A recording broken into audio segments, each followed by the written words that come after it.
Salut à tous, c'est Gladys, j'espère que vous allez bien. Je vous retrouve aujourd'hui dans une nouvelle vidéo pour le bilan lecture du mois de mai. Il est temps puisqu'on est déjà fin juin. En ce mois de mai, j'ai lu 8 romans et j'ai terminé le mois en lisant 3 romans que je vous présenterai brièvement à la fin de la vidéo. Il y a à la fois des romances et de l'imaginaire, du coup je vais commencer avec la romance et puis je vous parlerai de l'imaginaire ensuite. Tout d'abord, j'ai lu The Cheat Sheet de Sarah Adams publié aux éditions J'ai lu. J'ai d'ailleurs collaboré avec les éditions J'ai lu autour de ce titre sur Instagram et c'était franchement incroyable comme lecture. J'y pense encore aujourd'hui, du coup autant sur le moment je vous ai dit que c'était une excellente lecture, mais je pense sincèrement qu'avec le temps c'est sûrement un coup de cœur. Vous savez, il y a des fois des coups de cœur, c'est évident. Sur le moment quand on le lit, on sait d'office que c'est un coup de cœur et il y en a d'autres qui se révèlent plus sur le tard. Eh bien je pense qu'il fait plutôt partie de cette deuxième catégorie. Ici c'est une romance qui est tellement douce, tellement mignonne. On est sur un Friends to Lovers, c'est pas forcément le genre de trope que je préfère, mais pourtant c'est hyper bien amené et vraiment ça marche super bien. On est ici Brie qui est prof de danse classique. En fait elle aurait tellement aimé être danseuse professionnelle, mais malheureusement suite à un accident elle ne peut pas se permettre d'être danseuse professionnelle et donc elle se contente d'enseigner la danse. Mais pour autant c'est pas si évident que ça pour elle, en tout cas d'un point de vue financier, où elle a un petit peu de mal à gérer entre le loyer de son studio de danse, les cours qu'elle donne très souvent gratuitement parce qu'elle veut offrir cette possibilité à chaque petite fille d'apprendre à faire de la danse sans pour autant leur demander énormément d'argent. Et de l'autre côté, Nathan Donaldson est lui milliardaire puisqu'il est quarterback d'une équipe très célèbre de football américain et clairement il vit de manière très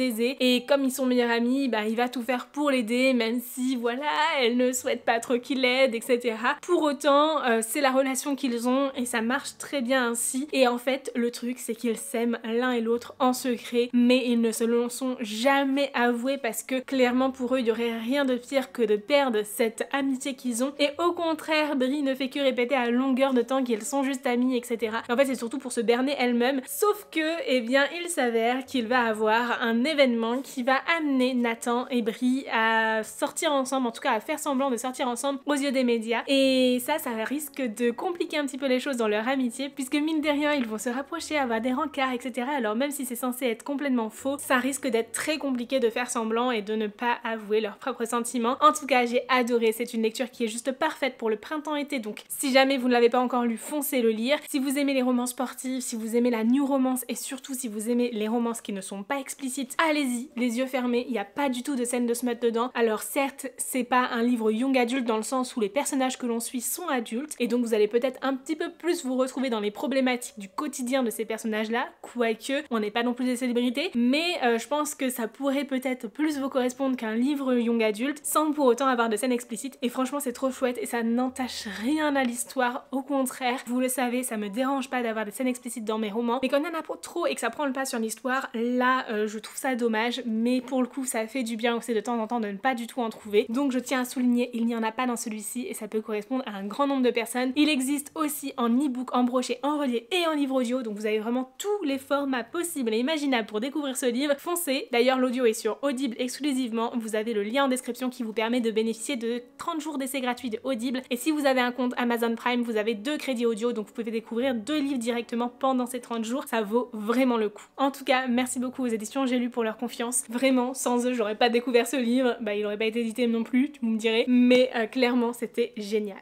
Ensuite, en termes de romance new adulte, j'ai lu Un printemps pour te succomber de Morgane Moncomble, publié aux éditions Hugo New Roman. C'est le 3e tome de la saga des saisons et pour le coup, j'ai un avis un peu mitigé par rapport à ce livre. Je l'ai principalement écouté en livre audio, qui d'ailleurs est franchement meilleur que le premier que j'avais pas vraiment apprécié pour le format audio, mais le format audio de celui-ci franchement était très sympa et j'ai apprécié cette histoire sur de nombreux points. Je me suis prise au jeu des personnages, de leur romance, etc. Ici on y suit Nolia qui est fleuriste et qui va être contactée en fait pour une prestation en tant que fleuriste, sauf que quand elle s'y rend, elle se rend compte que ce n'est pas du tout ça, qu'il y a un énorme malentendu et que Camille, la personne qu'elle a face à elle, la prend en fait pour une escorte, donc c'est clairement pas ce qu'elle s'apprêtait à proposer comme prestation, hein, voilà, et Camille pensait en plus de ça qu'elle était surtout là dans un but de faux rencard pour devenir sa fausse fiancée, etc. Et clairement c'est très particulier et c'est pas du tout ce que Nolia attendait. Sauf que Nolia est mère célibataire et elle a un peu de mal à joindre les deux bouts financièrement parlant et elle va se retourner vers sa famille qui est une famille très riche qui pourrait largement l'aider mais qui lui impose une chose, une condition très importante à leurs yeux qu'elle trouve l'amour parce qu'ils ne souhaiteraient pas prêter de l'argent à leur fille si elle de son côté ne fait pas un effort, et pour eux le plus important ce serait qu'elle trouve l'amour parce qu'il faudrait à tout prix qu'il y ait un père pour sa fille. Et en fait le truc c'est qu'ils voudraient vraiment que Nolia se remette avec le père de sa fille, sauf que pour le coup ça c'est complètement inconcevable puisque Nolia elle fuit à tout prix le père de sa fille, et vous allez le découvrir pourquoi dans ce roman, et donc elle va s'en remettre à une autre solution qui est d'accepter une des propositions de Camille, et clairement ça va pas être si évident que ça. C'est une histoire que j'ai vraiment beaucoup aimée pour ce côté fake dating qui a aussi ce côté proximité forcée et tout, donc on retrouve quand même des tropes que j'aime beaucoup. Ça apporte des situations toujours un petit peu sympas à découvrir, mais surtout j'ai apprécié les différents messages apportés au travers de cette histoire, puisqu'ici en fait Camille lui il est gérant d'une entreprise qui tourne autour du commerce du sexe, voilà, et c'est super intéressant de découvrir ça parce que c'est clairement pas quelque chose qui est très couramment abordé dans les new romances et qui pourtant est très intéressant à amener, et l'autrice l'aborde de manière pleine de bienveillance aussi, et franchement c'est top de ce côté là. Et en plus de ça on parle de sujets difficiles autour de l'image que l'on peut véhiculer sur les réseaux sociaux et du fait d'avoir de partage de vidéos, de contenu pornographique etc. sans son consentement, et franchement c'est super intéressant de voir comment c'est amené dans ce roman, et je pense que ça peut permettre aussi à certaines personnes de se dire de faire attention quand même à ce qui est partagé sur les réseaux parce que c'est super important mine de rien. Vraiment sur ces points là j'ai adoré. Mais comme toujours avec les romans de cette série là de Morgane Moncomble, il y a toujours un petit quelque chose qui fait que je ne ressens pas l'étincelle que je voudrais ressentir et qui me sort de mon histoire. Et là ici pour le coup ça a été la surenchère de coups du destin. Vous le comprendrez un peu mieux si vous lisez le livre, mais vraiment je trouvais que c'était un petit peu trop gros pour paraître réaliste, et c'est dommage parce que ça m'a complètement sorti de la lecture. Pour autant je pense quand même que c'est le tome que j'ai préféré pour le moment dans cette série. Ensuite j'ai terminé la duologie I'm Not Your Soulmate avec The Perfect Love de Lila Mars, publié aux éditions Collection Étage. C'est un livre que j'ai adoré, on n'est pas non plus sur le coup de cœur que j'ai eu pour le premier tome, mais franchement c'était trop chouette et ça conclut vraiment tellement bien cette histoire, même si maintenant il me tarde de lire le spin-off. Je vous ai déjà parlé à plusieurs reprises sur la chaîne de cette saga, donc si vous l'avez pas encore lu, écoutez, je vais rabâcher encore une fois, et franchement foncez découvrir cette dystopie si ça vous intéresse. Ici l'histoire se passe aux États-Unis au 22e siècle, où la population est régie par une application Algorithma qui prédit en fait les affinités qu'il y a entre les différents individus et qui va former ainsi les meilleurs couples possibles dans la société. Et du coup chaque personne subit un test de compatibilité à ses 18 ans. Il est possible d'avoir d'autres couples qui sont formés en dehors de cette application avant 18 ans, mais passé cet âge-là,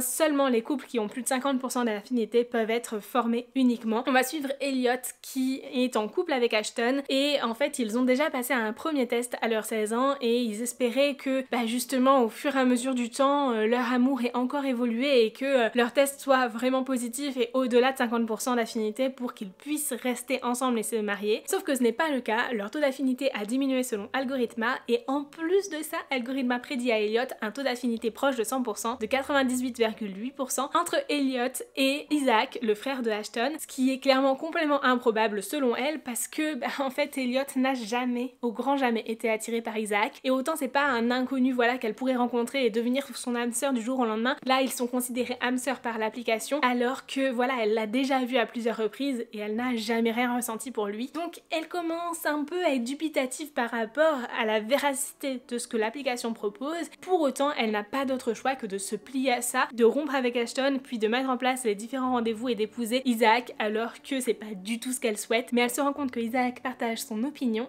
et du coup elle risque d'être prise malgré elle dans une rébellion à laquelle elle ne s'attendait absolument pas au départ. Et franchement c'est génial, et d'ailleurs le tome 2 porte beaucoup plus sur la rébellion. La romance est bien moins au cœur de l'histoire, enfin elle est toujours là mais c'est différemment traité, et franchement j'ai adoré. J'ai apprécié le fait que les personnages prennent leur indépendance, qu'ils aient leur identité propre, et en même temps j'ai adoré aussi découvrir cette version collector avec les annotations de l'autrice qui je trouve apporte toujours un gros plus à l'histoire. Et c'est un tome qui va beaucoup plus plaire je pense aux personnes qui recherchent de la dystopie avec de l'action, avec du soulèvement etc. C'est pas autant porté sur la romance que le premier tome qui lui était bien plus sur la romance, la connaissance de soi, la découverte du monde dans lequel ils sont et la remise en question des choses. Mais il y a une petite chose qui a fait que j'ai un peu moins accroché avec ce deuxième tome qu'avec le premier, c'est que ici les personnages se font un peu moins confiance, et c'est un peu dérangeant de ce côté-là parce que je trouve que ça traîne un peu en longueur quand dans ces moments où ils se font moins confiance. J'ai pas envie de trop vous en dire parce que je veux pas vous spoiler non plus, mais pour ceux qui l'ont lu, je pense que vous comprendrez de quoi je parle. En tout cas, comme pour tous les livres que je vous présente, Si vous voulez qu'on en parle de manière un peu plus approfondie, vous pouvez toujours me voir en message privé si vous le souhaitez, ça évitera aussi quelques spoilers parfois. Et il est temps maintenant que je vous présente mes lectures d'imaginaire et je vais essayer d'accélérer un petit peu parce que cette vidéo va être extrêmement longue autrement. J'ai découvert La carte des confins de Marie Replin, publié aux éditions Pocket Jeunesse en format poche mais également en grand format si vous le souhaitez. Il existe aussi en audio d'ailleurs. Ça a été une très bonne lecture, une superbe découverte de cet univers de La carte des confins. Franchement, j'adore. Ici, c'est une histoire de piraterie dans laquelle on va suivre Kali,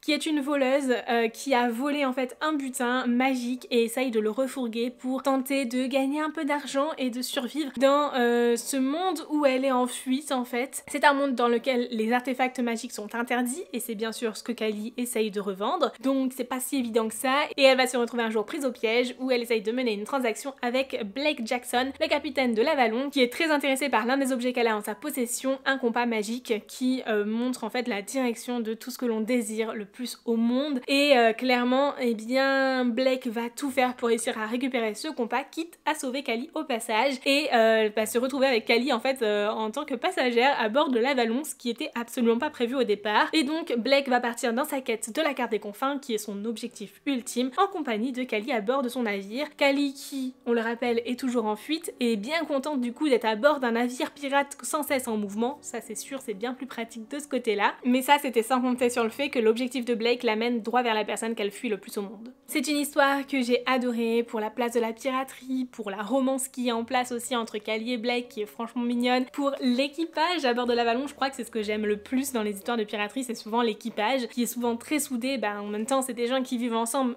tout le temps. Du coup, j'adore parce que c'est vraiment une amitié qui va au-delà et qui est finalement presque une famille. Et franchement, ça me plaît beaucoup de ce côté-là. Mais en même temps, eh bien, j'ai bien aimé aussi la place de la magie ici et le fait que ce soit quelque chose de complètement banni sur le territoire, etc. Même si, j'avoue, j'aurais aimé en savoir un petit peu plus. Mais comme c'est le premier tome d'une trilogie qu'il y a aussi un préquel, j'en doute pas que j'apprendrai bien plus de choses par la suite. Vraiment, ça c'est un peu obligé, hein. On peut pas tout dire dans le premier tome, c'est sûr. Et j'ai bien hâte de découvrir ça. Et je pense aussi que c'est un premier tome qui est quand même plutôt introductif par rapport à l'univers mine de rien et que l'on découvre vraiment l'univers, les personnages, la mise en place du contexte, mais qu'il y a encore bien d'autres choses à découvrir par la suite. Ensuite, j'ai lu Le tombeau des étoiles, donc de Vampiria America, le deuxième tome de Victor Dixon, publié aux éditions Collection R pour le format relié broché, mais également aux éditions Lizzie pour le livre audio. D'ailleurs, je suis super contente puisque j'ai pu travailler avec les éditions Lizzie pour le livre audio et c'était une trop chouette expérience. Et c'était quand même plutôt challengeant mine de rien de vous mettre un livre en avant sans avoir la version papier dans la vidéo, mais uniquement le livre audio. Et j'espère donc avoir bien relevé le défi et vous avoir donné envie de découvrir cette lecture grâce à mon réel. Mais si ce n'est pas le cas, écoutez, attendez que je vous en parle encore un petit peu, peut-être que vous aurez envie de découvrir cette histoire. Parce que clairement c'est pas la première fois que je vous parle de Vampiria. Hein. Bon, au cas où par contre vous ne sachiez pas de quoi on parle, Vampiria America c'est une trilogie, c'est un deuxième cycle et c'est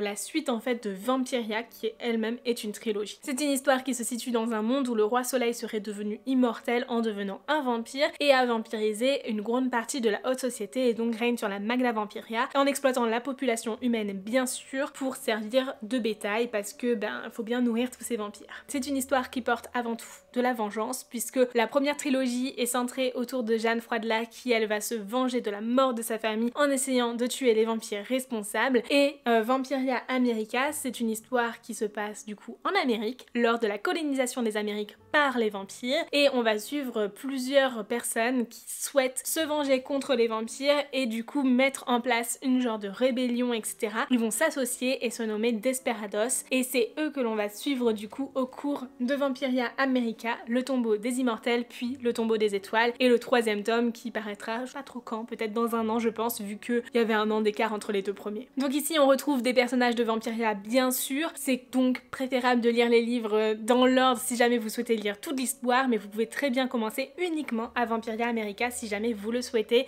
C'est totalement possible aussi pour comprendre ce qui se passe ici, même si vous aurez bien sûr un peu moins d'éléments du coup mine de rien sur le contexte en fait du monde en général. Mais franchement ce que j'aime surtout ici c'est le fait qu'on ait plusieurs points de vue, on suit plusieurs personnages, du coup on a une histoire qui est un peu plus globale, un peu plus rythmée aussi et on va suivre ces différents personnages à différents coins du monde, surtout des États-Unis bien sûr, et en même temps cette conquête des États-Unis qui va amener aussi le questionnement de plusieurs sujets, en particulier est autour du racisme et de la colonisation, etc. Et franchement c'est super intéressant, mais surtout ici l'auteur ne se contente pas uniquement d'avoir des vampires, mais il y a aussi des sorcières dans cette histoire. Déjà que les vampires étaient plutôt sombres, mais alors les sorcières, qu'est-ce qu'elles sont fourbes! Vraiment, mais j'ai adoré et je vous invite vivement à découvrir cette histoire si jamais cela peut vous intéresser bien sûr. Ensuite j'ai lu Dead Garden de Cassandra O'Donnell, donc le premier tome L'Héritière, publié aux éditions Flammarion Jeunesse. C'est un livre qui est juste splendide en relié, il existe aussi en brochet d'ailleurs si ça vous intéresse. C'est une histoire que j'avais déjà lue puisqu'il s'agit ici de Leonora Keane, du coup le spin-off de la saga Rebecca Keane de la même autrice. J'avais adoré Rebecca Keane qui d'ailleurs est une histoire non terminée à ce jour et que j'aime énormément. Voilà, j'adore suivre le personnage de Rebecca qui est pleine d'humour, vraiment très badass, qu'on pourrait qualifier maintenant d'une romantasy mais qui à l'origine était plutôt une romance fantastique parce qu'en réalité le terme romantasy est instauré depuis relativement peu de temps mais ça correspond tellement à la romance fantastique, enfin voilà. Et donc je m'étais grandement attachée à Rebecca, j'ai lu à plusieurs reprises les Rebecca Keane, vraiment c'est une saga que j'aime énormément, donc forcément quand après le 6e tome l'autrice a sorti Leonora Keane, je me suis dit il fallait absolument que je lise parce que j'ai envie de savoir en fait l'avenir de cette fille, etc.,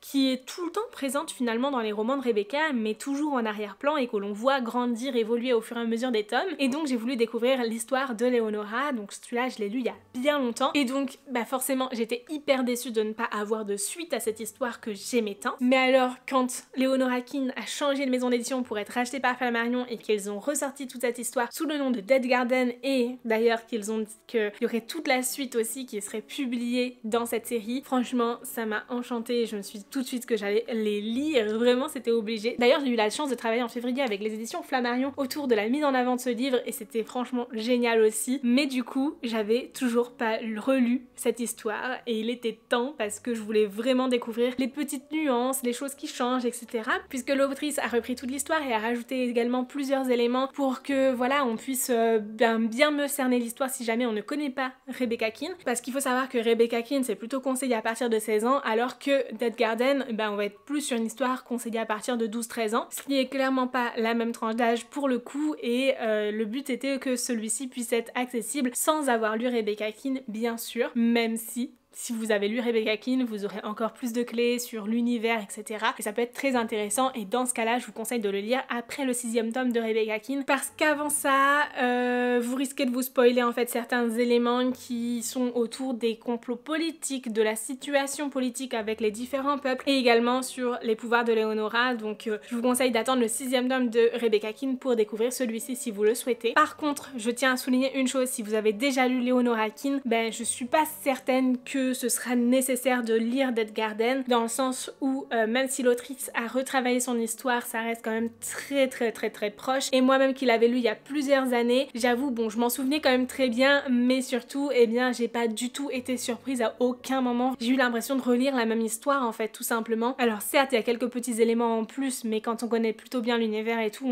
on voit pas forcément cette différence. En tout cas, quand on l'a lu à plusieurs années d'intervalle, c'est plus difficile de comparer. Par contre, si vous n'avez pas lu Leonora Keane, je vous conseille plutôt d'opter pour la version Dead Garden, qui est plus récente et surtout qui aura sa suite, dans le sens où la suite de la saga sera publiée chez Flammarion, donc sous ce nom-là, etc. Et donc pour vous, c'est quand même plus intéressant en termes de collection, d'autant plus que je ne doute pas, connaissant l'autrice, qu'elle a déjà commencé à mettre des billes dans ce premier tome qui serviront pour les suivants. J'ai hâte de découvrir la suite en tout cas. J'ai adoré retrouver la plume de l'autrice, son humour, sa spontanéité et puis en même temps de suivre Leonora parce que j'adore ce personnage et cet univers, vraiment. Je vous en ai pas trop parlé, c'est un univers dans lequel il y a plusieurs créatures paranormales, donc des vampires, des sorcières, des métamorphes, etc. qui se cachent des humains. Et ça déjà j'adore. Et on va suivre Leonora qui elle est une jeune fille hybride entre une sorcière et un vampire. C'est la première personne de son espèce, vraiment il y a personne telle qu'elle et en fait elle développe un pouvoir de faucheuse d'âme et donc elle va se retrouver chez sa grand-mère, donc qui est une sorcière vicariste, c'est une sorcière de guerre, les sorcières les plus puissantes du monde, pour un apprentissage express et forcé de la magie parce que clairement elle ne maîtrise pas ses pouvoirs de sorcière et donc il est temps qu'elle les apprenne et donc elle va essayer d'apprendre à utiliser tout ça tout en étant une faucheuse d'âme, ce qui n'est clairement pas évident quand les âmes sont menacées et qu'elle se rend compte en fait qu'il y a quelqu'un qui dévore les âmes et elle va essayer de mettre en place différentes actions pour réussir à trouver qui dévore ses âmes. Sauf que bien évidemment il va se passer énormément de choses qu'elle n'avait pas prévues et je vous invite à découvrir tout ça si ça vous intéresse bien sûr. En tout cas c'est un univers que j'adore et c'est toujours un énorme plaisir de replonger dedans, donc j'étais trop contente de pouvoir lire celui-ci qui clairement est une valeur sûre pour moi. Ensuite, au mois de mai, j'ai également lu Damsel de Evelyn Sky, donc La Demoiselle et le Dragon, publié aux éditions Stardust. C'est un livre que j'avais hâte de découvrir parce que j'ai adoré l'adaptation en film sur Netflix. Franchement, j'ai passé un trop bon moment avec ce film, même si c'était pas non plus exceptionnel. C'était vraiment super chouette. Et du coup, j'avais hâte de découvrir le roman pour en apprendre peut-être un peu plus sur l'univers et surtout parce que tout le monde l'a dit au moment où le film est sorti, la fin entre le film et le livre sont bien différentes. En plus de ça, quand j'ai rencontré l'autrice et que j'ai fait dédicacer ce livre-là, j'ai pu discuter un peu avec elle sur l'adaptation justement et j'ai appris en fait que tous deux, que ce soit le film ou le livre, ont été écrits à partir d'un scénario qui a évolué dans le temps et qui a pris ses libertés en fait, que ce soit pour écrire le livre que pour écrire le film, et c'est pour ça que tout est aussi différent. Et franchement c'est génial parce que ça fait qu'on a finalement un peu deux Damsel entre guillemets, même si honnêtement je préfère nettement le livre. Et d'ailleurs je vous en ai parlé dans une vidéo où je comparais les livres et les films. Je trouve qu'ici l'univers est beaucoup plus riche, bien plus approfondi, que ce soit dans la mise en place, on comprend beaucoup plus les enjeux, pourquoi Elodie se retrouve du jour au lendemain à devoir épouser un homme d'un autre pays pour essayer de subvenir justement aux besoins de son peuple, etc. C'est des choses qui sont dites dans le film mais qui sont bien plus approfondies et mieux amenées dans le livre selon moi. Et en fait ici on comprend un petit peu plus l'innocence d'Elodie, le fait qu'elle ne voit pas du tout venir les choses et qu'elle se rende pas compte qu'il y ait un problème derrière tout ça. Et en même temps, eh bien on a beau avoir un point de vue omniscient, le fait qu'il se centre sur certains personnages et pas d'autres, eh bien nous permet d'avoir en fait des chapitres qui sont vraiment centrés sur la belle-mère d'Elodie par exemple, qui vont permettre de comprendre que elle en fait elle essaye de protéger Elodie coûte que coûte et que elle a compris qu'il y avait une supercherie derrière tout ça. Et pour autant, eh bien du point de vue d'Elodie, on comprend que elle est plus dans le mode mais qu'est-ce qu'elle m'embête en fait, ma belle-mère là à pas vouloir me laisser vivre ma vie. Et franchement c'est génial d'avoir ça ainsi parce que je sais pas, je trouve que ça apporte mieux ces informations là et on se laisse un peu plus surprendre, même si honnêtement je savais bien évidemment ce qu'il allait en advenir parce que j'ai vu le film avant en fait, donc je savais bien sûr ce qu'il allait se passer. Pour vous faire un résumé sans trop spoiler non plus, on va suivre Elodie qui se retrouve à devoir épouser le prince d'un autre royaume dans le but de subvenir aux besoins de son propre royaume qui crie famine, mais en fait elle va déchanter puisqu'elle n'est qu'un pion dans toute une supercherie bien plus grande qu'elle. Le royaume d'Auréa, hyper prospère et tout ça, est un royaume qui dépend grandement des dragons. J'ai adoré ici la manière dont l'autrice amène en fait la question des visions que certaines personnes peuvent avoir dans ce monde, dont Elodie, mais que tout le monde n'a pas non plus, et aussi le fait qu'il y ait une langue des dragons qui soit instaurée ici. Franchement je trouve que ça apporte un gros plus et ça peut justifier un peu mieux les échanges qu'elle peut avoir etc avec le dragon qui autrement était un peu particulier dans le film. En tout cas j'ai vraiment préféré le livre au film, alors si jamais vous n'avez pas trop accroché avec le film par exemple, je vous invite quand même à découvrir celui-ci éventuellement si vous êtes un petit peu curieux. Et enfin ma dernière lecture du mois de mai, ça a été le tome 3 de la saga d'Oren, donc Glim de Raven Kennedy, publié aux éditions Hugo Roman. C'est un livre que j'aime beaucoup. Plus ça va et plus je préfère les tomes de la saga d'Oren. Attention par contre, c'est un livre pour un public averti, à ne pas mettre entre les mains de tout le monde bien sûr. Alors dans cette histoire on va suivre Oren, une jeune fille à la peau dorée qui se retrouve être l'esclave sexuelle du roi Midas puisqu'elle devient sa pouliche dorée. Le roi Midas c'est un roi qui a imposé sa présence dans un royaume en épousant une princesse qui elle n'avait pas de pouvoir magique, et ici en fait les rois et les reines des différents royaumes doivent posséder des pouvoirs magiques pour pouvoir régner sur le peuple, sauf que Midas lui eh bien il peut transformer les objets en or, donc autant en profiter pour prendre possession du royaume tout entier. En plus de ça ça ne lui suffit pas, du coup il a à la fois une épouse mais tout un harem de pouliches et même sa préférée Oren qui est sa pouliche dorée qu'il garde en cage etc. Honnêtement vous voyez venir les choses, c'est très dérangeant en termes de conditions de la femme, c'est franchement très dénigrant et pour autant c'est ce que j'aime dans ce roman, dans le sens où c'est un point de départ et que les femmes ici vont toutes s'élever et toutes prendre leur émancipation à leur façon, progressivement au fur et à mesure des tomes. Ça se fait pas du jour au lendemain en claquant des doigts, clairement pas, et c'est progressif et ça montre la difficulté qu'il y a derrière tout ça et le manque de confiance aussi qu'elles peuvent avoir du coup en les hommes finalement parce que elles se sont fait tellement avoir et exploiter arrêté auparavant, que c'est très dur pour elle de retrouver une confiance. Et franchement, c'est super chouette de suivre ces personnages évoluer et c'est ce que j'apprécie grandement dans les tomes 2 et 3 surtout, parce que dans le premier tome, on met surtout en place le contexte horrible dans lequel elles vivent et on dévoile aussi l'univers fantasy qu'il y a derrière avec ces créatures donc qui sont des fae aussi. Je pense que le fait qu'à partir du tome 2 on ait aussi des chapitres du point de vue de la reine Malina, ça joue énormément dans le sens où on voit un peu plus de femmes se soulever, reprendre leur émancipation, etc. Et franchement c'est génial. Pour autant c'est pas si évident que ça et clairement il y a encore du chemin à parcourir. Vraiment, j'ai adoré suivre Oren dans ce tome-ci. Il y a beaucoup de questions autour de la confiance, en qui on peut faire confiance, etc. qui sont soulevées. Et Oren c'est une femme très solitaire qui a toujours vécu un peu à l'écart des autres et du coup c'est encore plus difficile pour elle d'aller vers les autres et de leur faire confiance. Mais en plus de ça, ici ce que j'ai apprécié c'est qu'on a de nombreux flashbacks sur la vie d'Oren avant qu'elle soit avec le roi Midas et on va comprendre en fait qui elle était quand elle était plus jeune et comment elle en est arrivée là et franchement je trouve que ça apporte un gros plus à l'histoire. En tout cas je lirai la suite avec grand plaisir. C'est une lecture qui n'est pas si évidente que ça à lire mais qui franchement est vraiment chouette à découvrir. Et je vais terminer cette vidéo très brièvement avec les 3 lectures que j'avais en cours à la fin du mois de mai. D'ailleurs il y en a une, c'est toujours ma lecture en cours. Alors tout d'abord j'ai lu en grande partie au mois de mai mais je l'ai terminé en juin donc je vous en parlerai plus dans le bilan du mois de juin. Le registre de Noémie Bourgoin, un livre qui parle de l'avortement, du droit à l'avortement et de comment en fait en l'espace d'une génération ça peut être complètement aboli. Je vous donnerai mon avis au mois de juin mais sachez que c'est un livre que j'ai adoré globalement mais qui est très dur à lire et peut-être pas à mettre entre les mains de tout le monde. En tout cas si vous voulez en savoir plus sur les trigger warnings par exemple, n'hésitez pas à venir me le demander en message privé. J'ai également lu le premier tome de la chronique des Bridgerton de Julia Quinn, donc Daphné, publié aux éditions J'ai lu. J'ai pas encore lu le deuxième, du coup voilà pourquoi j'ai mon marque-page au milieu de ce roman. Vraiment j'ai adoré ce premier tome, ça change un petit peu des Bridgerton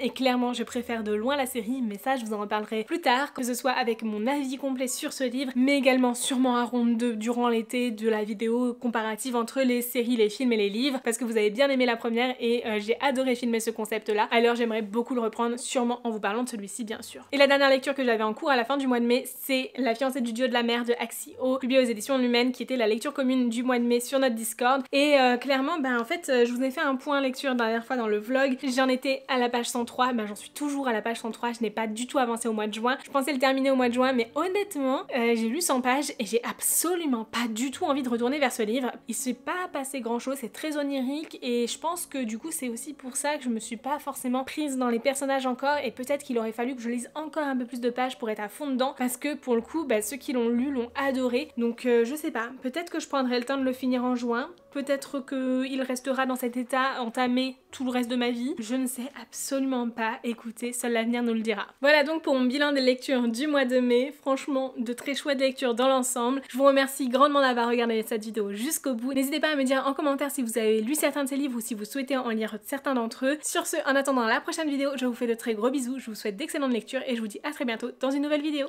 Ciao!